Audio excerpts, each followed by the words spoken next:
I'm ABC 15 senior investigator Melissa Blasius. Nearly 20% of Arizona's foster kids are not living in family homes. Instead, those hundreds of kids are in what DCS calls congregate care, places like group homes. I listened to child welfare advocates hoping to see the number of kids in these placements reduced. Emily Pike and Zariah Dodd were living in DCS licensed group homes. Both walked away and were later killed. Zariah was pregnant. But it is something horrible that occurred that I believe could have been prevented. I think everyone involved could have done more.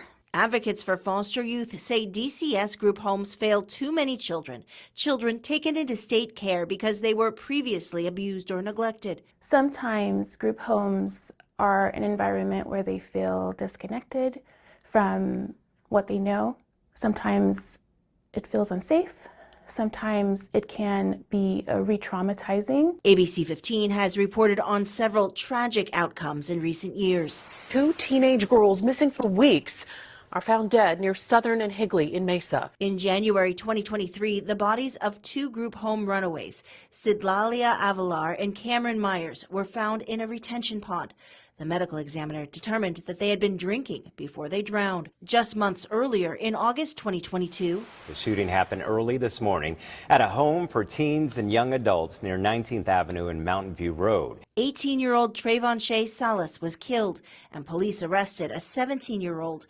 The ABC 15 investigators learned it wasn't the first shooting at this North Phoenix group home facility. The whole system is failing, and someone's got to see that. A few months after the shooting, North Star Independent Living Services, which owned the group home, voluntarily closed that location. Then in May this year, We've now learned the Arizona Department of Child Safety is cutting ties with We Care Homes. DCS denied the renewal of contracts for this company, which operated 5 small group homes in the South Phoenix area. I have a high standard. Am I pleased with my staff and what they gave me? Absolutely not. DCS provided ABC 15 with documentation of 27 complaints received in less than a year.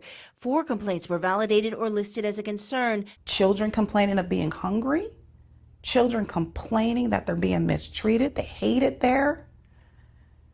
That's heartbreaking. DCS tells us it moved all 18 kids from We Care homes to other placements. At what point is Arizona going to wake up and prioritize kids that we have removed from their home and yet continue to be traumatized while they're in foster care? To settle a class action lawsuit 5 years ago, DCS agreed to create a long-term program to reduce the use of congregate care. This would involve identifying and recruiting foster parents to care for historically challenging to place subpopulations and reducing the utilization of congregate care to 10.5% or less of the kids in care. DCS is still trying to meet that benchmark. We are in desperate need of more folks to step up for the children in need in this state. Melissa joins me now. Now, several of the kids in your report were runaways.